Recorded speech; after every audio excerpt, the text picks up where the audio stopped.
नमस्कार YouTube family मित्रांनो आणि मैत्रिणींनो, प्रेमाची दुनिया या यूट्यूब चॅनलमध्ये तुम्हा सर्वांचं अगदी मनपूर्वक स्वागत आहे. मित्रांनो, माझी तब्येत ठीक नसल्यामुळे तुम्हाला आवाज थोडा वेगळा येत असेल तर प्लीज समजून घ्या. त्याचबरोबर आजपासून आपल्या या यूट्यूब चॅनलवर एक नवीन लव्ह स्टोरी अपलोड होणार आहे. त्यामुळे या चॅनलला आत्ताच लाईक, शेअर आणि सबस्क्राईब करायला विसरू नका. त्याचबरोबर या चॅनलवरील नवनवीन अपडेट्स पाहत राहा. चला तर मग वळूया आपल्या आजच्या या नवीन स्टोरीकडे. मुंबई. सकाळची वेळ होती. शहरातील प्रसिद्ध क्रिस्टल सुपर स्पेशालिटी हॉस्पिटल नेहमीप्रमाणे गजबजलेलं होतं. रुग्ण, नर्सेस, डॉक्टर, ॲम्ब्युलन्सच्या सायरनमुळे संपूर्ण परिसर अगदी जिवंत वाटत होता. तेवढ्यात हॉस्पिटलच्या मुख्य प्रवेशद्वारासमोर एक काळी कार येऊन थांबली. त्यातून एक तरुणी खाली उतरली. तिच्या डोळ्यात आत्मविश्वास होता, पण त्यामागे कुठेतरी वेदनांची सावलीही दडलेली होती. ती होती सिया अरोरा, देशातील सर्वोत्तम न्यूरोसर्जनपैकी एक आणि आपल्या या लव्ह स्टोरीची हिरोईन. सियाने काही क्षण त्या हॉस्पिटलकडे पाहिलं. तिने हळूच पर्समधून एक जुना फोटो बाहेर काढला. त्या फोटोत एक लहान मुलगी तिच्या आईवडिलांसोबत हसताना दिसत होती. सियाच्या डोळ्यात क्षणभर पाणी आलं. ती मनातच पुटपुटली, मी परत आले आहे. आता कोणतंही सत्य लपून राहणार नाही. तिने तो फोटो पुन्हा पर्समध्ये ठेवला आणि हॉस्पिटलच्या आतमध्ये निघून गेली. दुसरीकडे अचानक हॉस्पिटलमध्ये गोंधळ उडाला. एक मोठा अपघात झाल्यामुळे अनेक जखमी रुग्ण आणले जात होते. संपूर्ण इमर्जन्सी डिपार्टमेंट सतर्क झालं होतं. त्याचवेळी एक उंच, रुबाबदार आणि देखणा तरुण डॉक्टर तिथे पोहोचला. डॉक्टर अमन ओबेरॉय, क्रिस्टल हॉस्पिटलचा सर्वात लोकप्रिय कार्डिॲक सर्जन आणि आपल्या या लव्ह स्टोरीचा हिरो. नर्स धावतच त्याच्याकडे आली. सर, नवीन न्यूरोसर्जन आजपासून जॉईन होत आहे. अमन हसत म्हणाला, मग आजचा दिवस खूपच इंटरेस्टिंग असणार आहे असं दिसतंय. तेवढ्यात एका रुग्णाची स्थिती गंभीर झाली. सर्वच डॉक्टर तातडीने उपचारासाठी धावले. अमनने परिस्थिती हातात घेतली. तो पुढे जाणार इतक्यात शांत पण ठाम आवाज आला, रुग्णाच्या मेंदूवर गंभीर आघात झाला आहे. आधी स्कॅन रिपोर्ट तपासा. अमनने मागे वळून पाहिलं. समोर सिया उभी होती. अमनच्या चेहऱ्यावर हलकंसं स्मित आलं. नवीन डॉक्टर, तो म्हणाला. सिया शांतपणे उत्तरली, हो, आणि सध्या तुमच्यापेक्षा जास्त रुग्णाच्या मेंदूची काळजी करणारी डॉक्टर. आजूबाजूचे सर्व अवाक झाले. अमनने रिपोर्ट तपासले आणि काही क्षण तो थांबला, कारण सिया बरोबर बोलत होती. रुग्णाच्या मेंदूमध्ये रक्तस्राव सुरू झाला होता. क्षणाचाही विलंब न करता दोघांनी ऑपरेशन थिएटर गाठलं. 4 तासांनी ऑपरेशन यशस्वी झालं. रुग्णाचा जीव वाचला होता. ओटीमधून बाहेर पडताना अमनने सियाला थांबवलं. इम्प्रेसिव्ह, तो म्हणाला. सिया फाईल बंद करत म्हणाली, रुग्ण वाचला ते महत्त्वाचं. तुम्ही नेहमीच इतक्या गंभीर असता का? अमनने हसत विचारलं. सिया त्याच्याकडे पाहत म्हणाली, आणि तुम्ही नेहमीच इतके बोलता का? अमन काही क्षण स्तब्ध झाला आणि तिच्याकडेच पाहत राहिला. आजपर्यंत हॉस्पिटलमधील सर्व महिला डॉक्टर आणि नर्सेस त्याच्या मागेपुढे करायच्या, पण सियाने मात्र पहिल्यांदाच आणि पहिल्या भेटीतच त्याला अशा पद्धतीने उत्तर दिलं होतं. त्या रात्री सिया हॉस्पिटलमधील काम आवरून तिच्या अपार्टमेंटमध्ये पोहोचली. ती एकटीच तो जुना फोटो हातात घेऊन बसली होती. अचानक तिचा फोन वाजला. स्क्रीनवर नाव झळकलं, माई. सियाने ताबडतोब फोन उचलला. माई, सर्व ठीक आहे ना? समोरून घाबरलेला आवाज आला. सिया, ते लोक पुन्हा आले होते गं. सियाचा चेहरा फिकट पडला होता. काय म्हणताय तुम्ही माई? ती म्हणाली. त्यांना बहुतेक कळालं आहे की तू मुंबईत परतली आहेस, समोरून बोललं गेलं आणि फोन कट झाला. सियाच्या हातातून फोन निसटता राहिला. त्याच वेळी क्रिस्टल हॉस्पिटलच्या ट्रस्टी बोर्डची मीटिंग सुरू होती. सर्व सदस्य उठून उभे राहिले. दरवाजा उघडला गेला आणि एक प्रभावशाली व्यक्ती आत आला. ते होते रुद्रप्रताप सिंह. त्यांच्या चेहऱ्यावर नेहमीसारखीच शांत स्मित होतं, पण डोळ्यात मात्र काहीतरी वेगळंच दडलं होतं. त्याचा सहाय्यक हळूच म्हणाला, सर, डॉक्टर सिया अरोरा आज हॉस्पिटलमध्ये जॉईन झाल्या आहेत. क्षणभर रुद्रच्या चेहऱ्यावरील स्मित नाहीसं झालं. तो खिडकीबाहेर पाहत पुटपुटला, मग अखेर ती परत आलीच. रात्री उशिरा सियाने कपाटातील एक जुनी फाईल बाहेर काढली. फाईलच्या पहिल्या पानावर लिहिलं होतं, अरोरा कुटुंब अपघात प्रकरण, 15 वर्षांपूर्वी. सिया पानं उलटत होती. अचानक त्यातून एक फोटो खाली पडला. त्या फोटोत तिचे आई-वडील होते आणि त्यांच्या मागे उभा होता रुद्रप्रताप सिंह. आता मात्र सियाचे हात थरथरू लागले.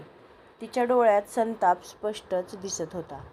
ती म्हणाली, यावेळी मी सत्य शोधल्याशिवाय राहणार नाही. रात्रभर सियाला झोप लागत नव्हती.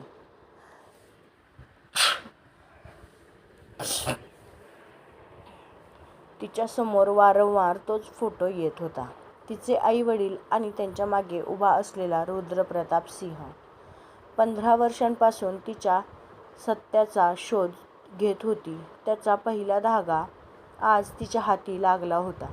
ती स्वतःशीच पुटपुटली, यावेळी काहीही होऊ दे, पण मी सत्य बाहेर आणणारच. दुसऱ्या दिवशी क्रिस्टल सुपर स्पेशालिटी हॉस्पिटल.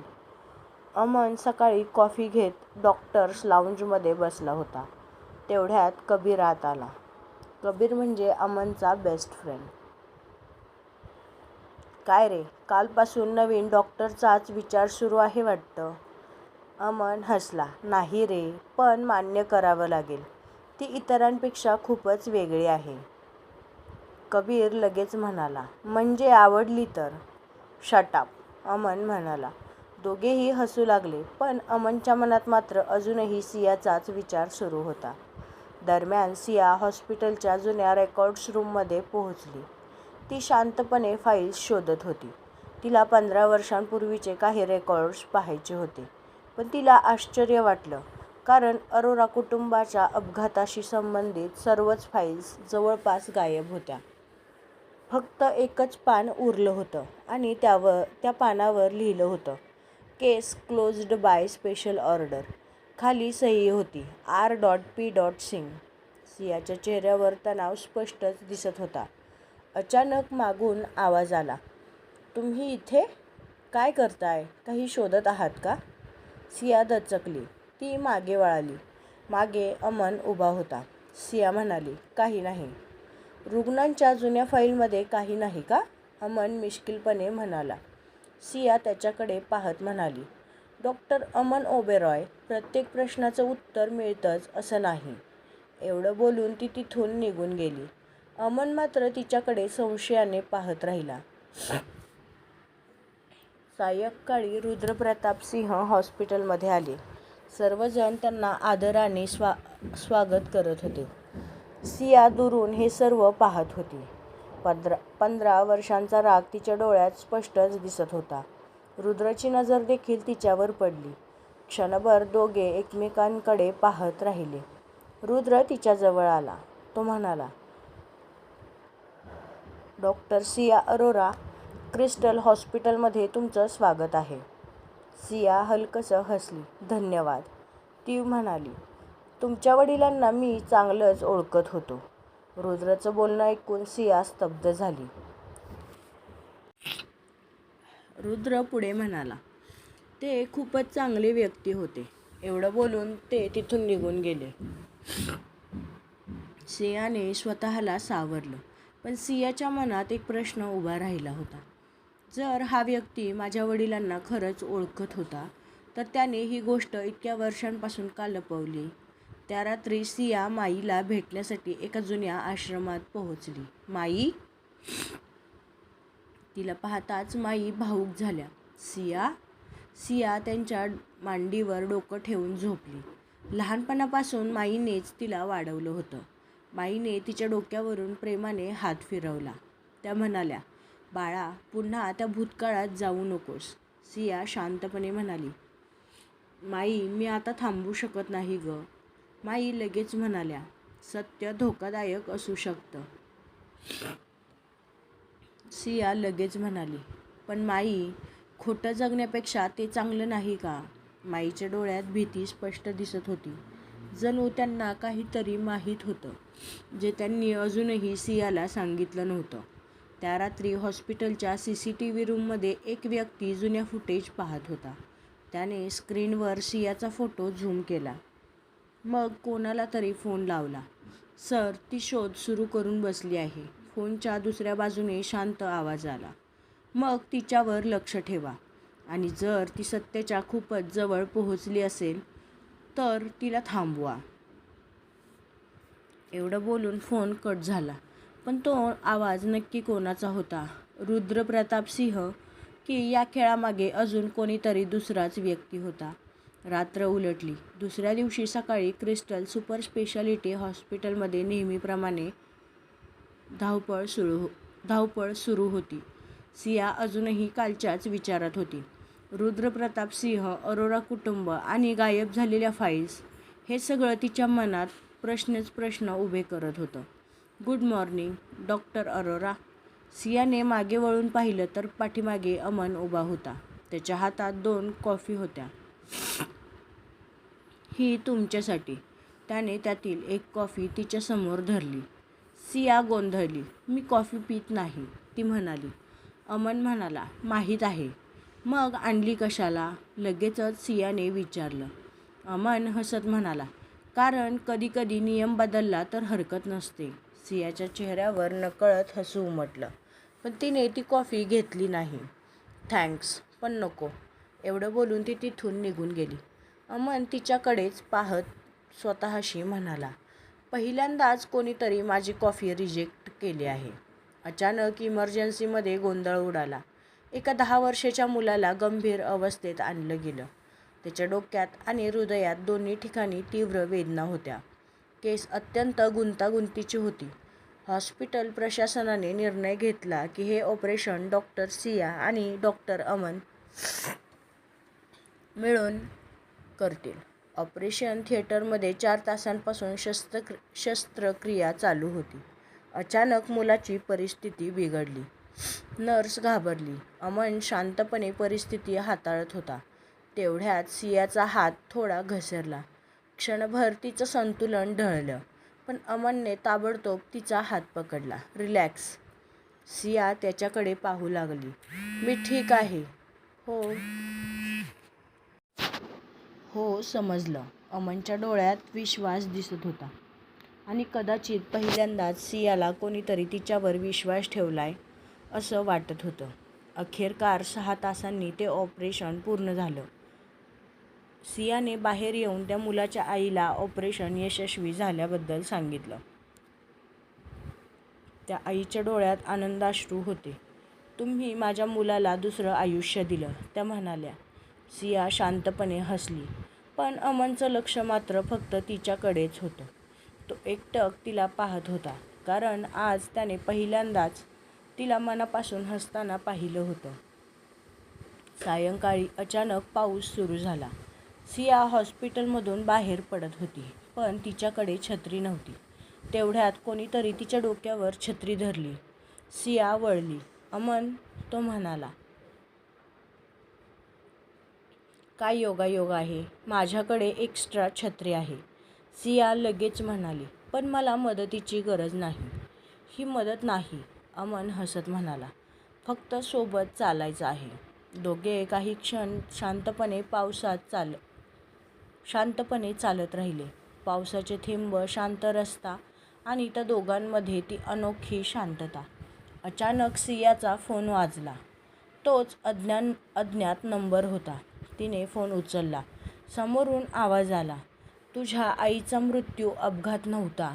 हे वाक्य ऐकू येताच सियाच्या चेहऱ्याचा रंग उडाला. ती घाईतच म्हणाली, कोण बोलतंय? पण तोपर्यंत फोन कट झाला. त्या रात्री सिया तिच्या घरी पोहोचली. दरवाजाखाली एक लिफाफा सरकवून ठेवला होता. तिने तो उघडला. आतमध्ये एक जुना फोटो होता.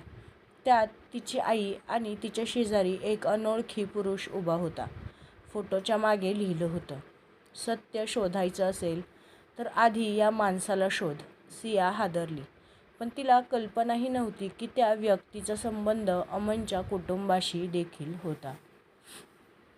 रात्रभर सियाला तोच फोटो तिच्या नजरेसमोर दिसत होता. ती विचार करत होती की हा व्यक्ती नक्की कोण आहे आणि त्याचा माझ्या कुटुंबाशी काय संबंध होता. या विचारांमध्येच ती झोपी जाते. दुसऱ्या दिवशी हॉस्पिटलमध्ये सिया तिच्या केबिनमध्ये बसून जुन्या कागदपत्रांचा अभ्यास करत होती. तेवढ्यात दरवाजावर टकटक झाली. मे आय कम इन? सिया न बघताच कम इन म्हणाली. अमन आत आला आणि तिच्यासमोर एक डबा ठेवला. सिया आश्चर्यचकित झाली. हे काय आहे? ती म्हणाली. नाश्ता, अमन उत्तरला. माझा? सियाने विचारलं. नाही, माझा आहे, अमन म्हणाला. पण तुम्हीही नाश्ता केला नाही म्हणून शेअर करायला आलो आहे. सिया काही क्षण त्याच्याकडे पाहते आणि मग म्हणते, तुम्ही सगळ्यांची नेहमीच इतकी काळजी करता का? अमन हसत म्हणाला, नाही, सगळ्यांची नाही. मी फक्त हट्टी लोकांचीच काळजी करतो. सियाच्या चेहऱ्यावर नकळत हसू उमटलं. तेवढ्यात एक इमर्जन्सी कॉल आला. एका प्रसिद्ध उद्योगपतीला अचानक ब्रेन स्ट्रोक झाला होता. संपूर्ण हॉस्पिटल अलर्ट मोडमध्ये होतं. सिया आणि अमन दोघेही तातडीने तिथे पोहोचले. रुग्णाची स्थिती खूपच गंभीर होती. सिया ऑपरेशनची तयारी करत होती. पण रुग्णाच्या नातेवाईकांमध्ये एक चेहरा पाहून ती स्तब्ध झाली. हा चेहरा तोच होता जो तिने काल फोटोमध्ये पाहिला होता. सियाच्या हातातून जवळपास फाईल पडली. तो माणूसही तिच्याकडे पाहत होता. जणू त्यानेही सियाला ओळखलं होतं. क्षणभर दोघांच्याही नजरा भिडल्या. मात्र तो लगेचच तिथून निघून गेला. ऑपरेशन थिएटरमध्ये सियाचं लक्ष पूर्णपणे कामात नव्हतं. हे अमनच्या लक्षात आलं. सिया, फोकस. पहिल्यांदाच अमनने तिला तिच्या नावाने हाक मारली होती. सिया लगेचच भानावर आली आणि काही तासांनी ते ऑपरेशन यशस्वी झालं. संध्याकाळी सिया त्या माणसाचा शोध घेण्यासाठी हॉस्पिटलच्या पार्किंगमध्ये आली. पण तिथे कोणीच नव्हतं. ती परत फिरणार तेव्हाच तिला जाणवलं की तिच्या पाठीमागे कोणीतरी उभं आहे. ती पटकन वळली तर एक काळ्या जॅकेटमधला माणूस तिथे उभा होता. त्याचा चेहरा दिसत नव्हता. तो हळू आवाजात म्हणाला, जुन्या जखमा उकरण्याचा प्रयत्न करू नकोस, डॉक्टर अरोरा. सियाच्या अंगावर काटा आला. तू कोण आहेस? तिने विचारलं. तो व्यक्ती हसत म्हणाला, तोच ज्याला सत्य बाहेर येऊ द्यायचं नाही. एवढं बोलून तो तिथून निघून गेला. सिया त्याच्या मागे धावली, पण अचानक एक कार वेगाने तिच्या दिशेने झेपावली. सिया काही समजण्याआधीच कोणीतरी तिला जोरात मागे ओढलं. ती थेट त्या व्यक्तीच्या छातीवर जाऊन आदळली. कार वेगाने पुढे निघून गेली. तिने त्या व्यक्तीच्या खांद्याला पकडलं आणि दोघेही जोरजोरात श्वास घेऊ लागले. तिने वर पाहिलं तर तो इतर कोणीही नसून अमनच होता. अमन, ती म्हणाली, तू वेडी आहेस का? तुला काही झालं असतं तर? अमनच्या आवाजात रागापेक्षा जास्त काळजी दिसत होती. सिया काहीच बोलू शकली नाही. कारण इतक्या वर्षांमध्ये तिची अशी काळजी कोणीही केली नव्हती. क्षणभर दोघांच्याही नजरा एकमेकांमध्ये हरवल्या. दुसऱ्या बाजूला रुद्र प्रताप सिंह आपल्या केबिनमध्ये बसला होता. त्याच्यासमोर टेबलवर एक फोटो पडला होता. त्यात लहानपणीची सिया होती. त्यानेच तो फोटो हातात घेतला आणि गंभीर आवाजात म्हणाला, अखेर खेळ पुन्हा सुरू झालाच. तेवढ्यात त्याचा फोन वाजला. त्यावर एक मेसेज होता. डॉक्टर सिया अरोरा आज त्या माणसापर्यंत पोहोचणार होती. रुद्रच्या चेहऱ्यावर चिंता स्पष्ट दिसत होती. तो पुटपुटला, "अजून नाही." पण तो नक्की सियाला वाचवण्याचा प्रयत्न करत होता की तिच्यापासून काहीतरी लपवत होता, हे पुढे समजेलच. तर मित्रांनो, आपला आजचा हा भाग तुम्हाला कसा वाटला हे मला कमेंट करून सांगायला विसरू नका. त्याचबरोबर आपल्या या चॅनलला जास्तीत जास्त लाईक, शेअर आणि सबस्क्राईब करा. तुमचं एक सबस्क्राईब माझ्यासाठी प्रोत्साहन ठरणार आहे. त्यामुळे आपल्या चॅनलला जास्तीत जास्त लाईक, शेअर आणि सबस्क्राईब करायला विसरू नका. आणि ही नवीन लव्ह स्टोरी तुम्हाला कशी वाटली हे देखील कमेंट करून नक्की सांगा. चला तर मग भेटूया पुढच्या भागात. तोपर्यंत बाय बाय.